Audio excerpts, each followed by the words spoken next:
Good morning. I'm Reverend Aaron Miller. I'm the pastor of the Metropolitan Community Church of Hartford. Happy New Year and happy Epiphany Sunday. This is January 3rd, 2021. And the sermon this morning is based on a reading from the Gospel of Matthew, chapter 2, verses 7 through 12. Then Herod secretly called for the wise men and learned from them the exact time when the star had appeared. Then he sent them to Bethlehem, saying, "Go and search diligently for the child. And when you have found him, bring me word so that I may also go and pay him homage." When they had heard the king, they set out, and there ahead of them went the star they had seen at its rising, until it stopped over the place where the child was. When they saw that the star had stopped, they were overwhelmed with joy.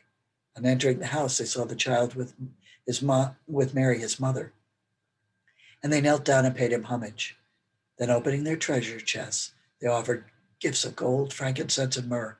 And having been warned in a dream not to return to Herod, they left for their own country by another road.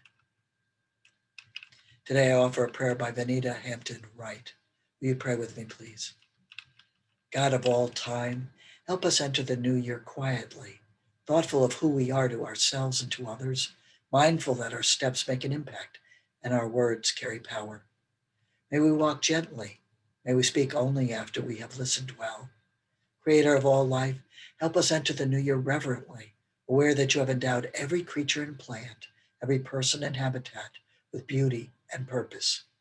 May we regard the world with tenderness. May we honor rather than destroy, lover of all our souls.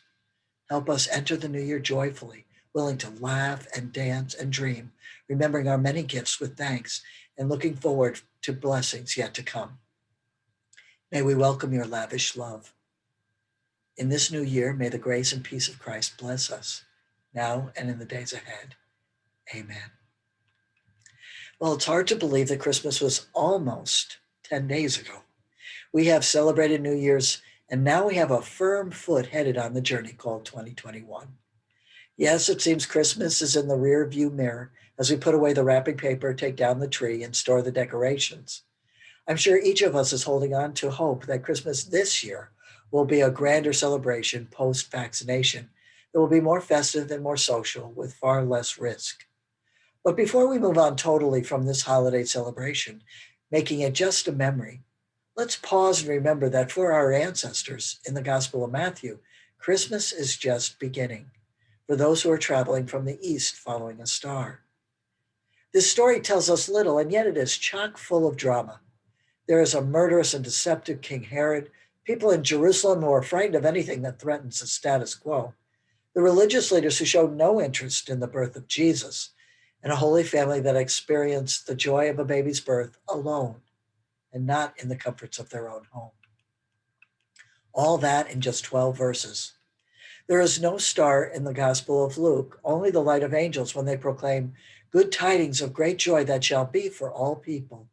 And the nativity story does not appear in the Gospels of Mark and John at all.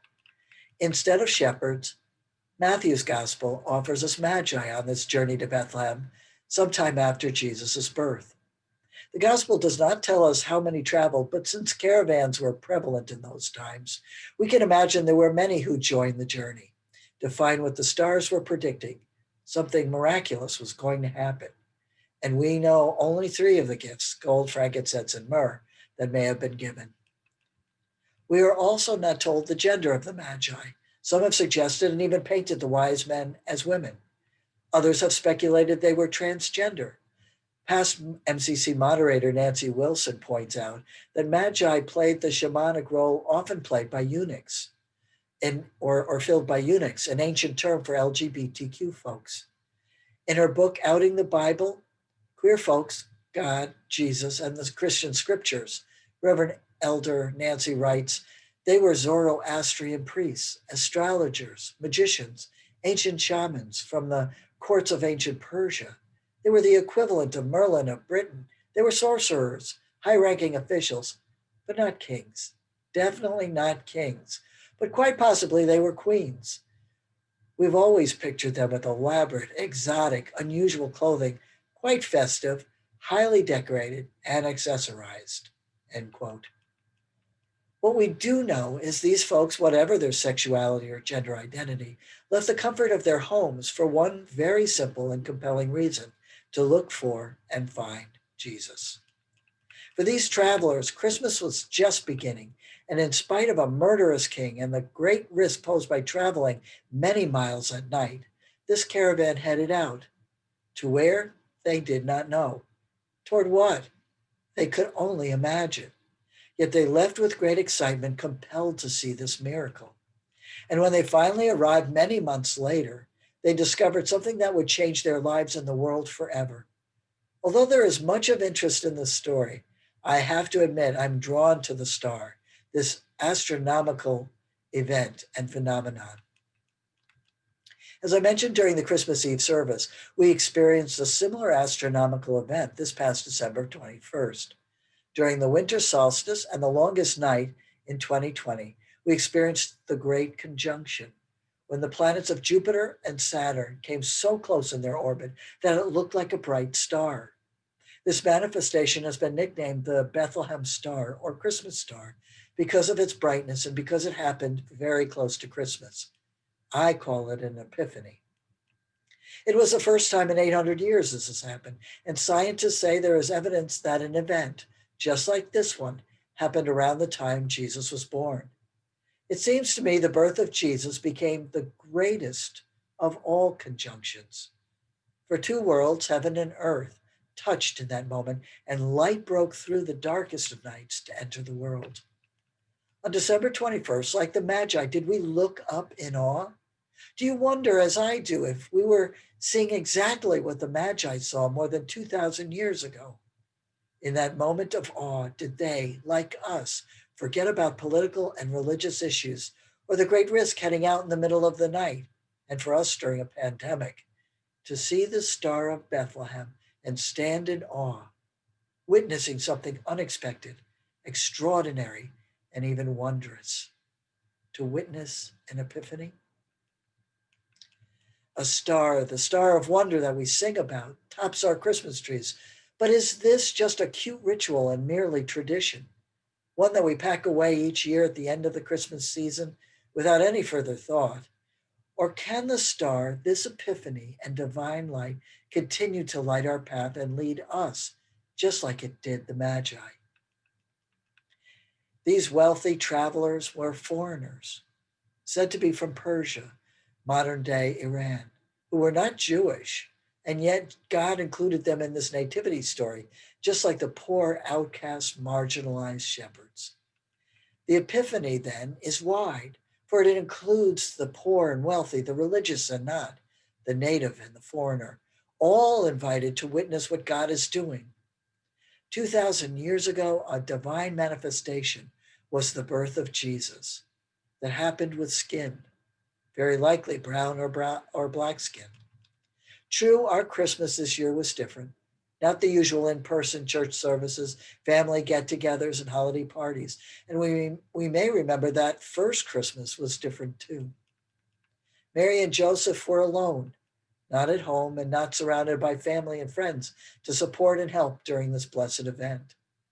Mary and Joseph were also foreigners in a foreign land, isolated from everything familiar and those they loved. The same was true for the Magi. Yet it was that first Christmas and ours this year that share a Bethlehem star. The first star illuminated the sky as a guide.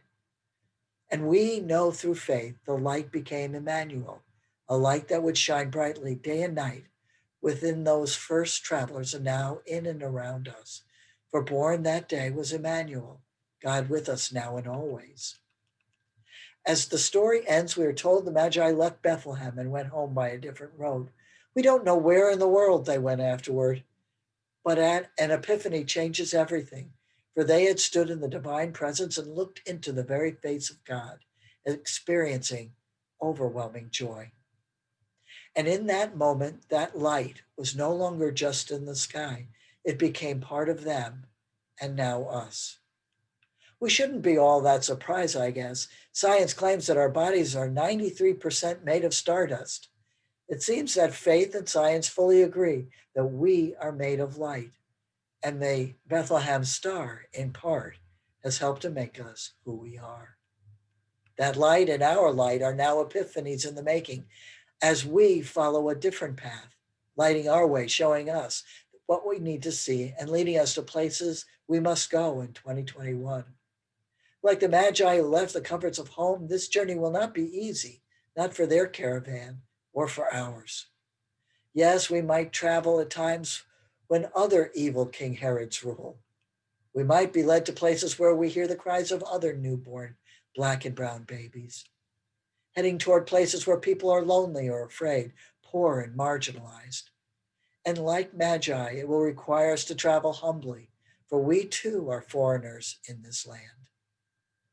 As we travel, no doubt, we will discover that finding Jesus and standing in the presence of God is not just something that happened in Bethlehem 2,000 years ago, but epiphanies that still happen all around us. Perhaps the Bethlehem star happened this particular year to remind us during our darkest nights of 2020 that revelation and manifestations of God are still happening in the sky and all around us. Could it be epiphanies that Argentina just legalized abortion in a country that is as religious as Bethlehem? Transgender employment is now protected in the United States after a SCOTUS ruling from a conservative court. So our Magi's can be gainfully employed. Is it an epiphany? And did we look into the face of the divine while watching vaccines administered to God's beloved and other holy families?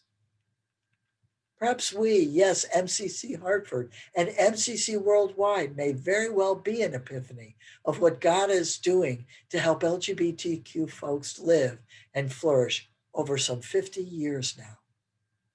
And maybe sometimes epiphanies start small with a smile or a simple act of kindness. To witness divine revelation, then we don't have to look up. We can look all around us, and yes, we will find Jesus and see miracles in mangers, homes, hospitals, schools, churches, and even in state houses, in spite of our Herods. And just maybe it is in the darkest of nights that we can see the light breaking through more easily and with greater clarity. In those moments, we too stand in the presence of the divine and see the face of God in each other. Yes, an epiphany. We have chosen to follow the light of Christ. And as we travel to places where we are led, no doubt our light will shine, bringing love and hope to others. Yes, we are not just stargazers, for we bear this light and we are made of the very stars themselves. And the gift we bring is not gold, frankincense, or myrrh. The gift we offer is ourselves. So this journey we will call 2021 is just beginning. Will we look for Jesus and be witnesses to epiphanies?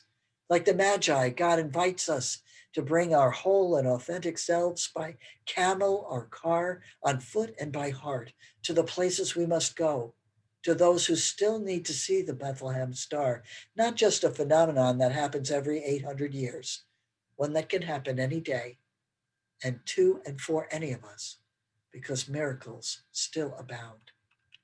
Yes, dear friends, the decorations can be taken down, the presents and tree put away, but Christmas is just beginning.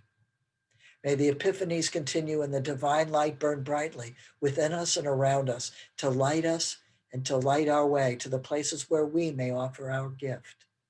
The angels were right. This is great joy that shall be for all people, affirming yet again that we are all God's beloved. And now we also know that every body is a star. Perhaps we have just experienced yet another epiphany. Shine on, dear friends, shine on. Happy New Year, and may it be blessed and blessed for us all. Amen. Amen.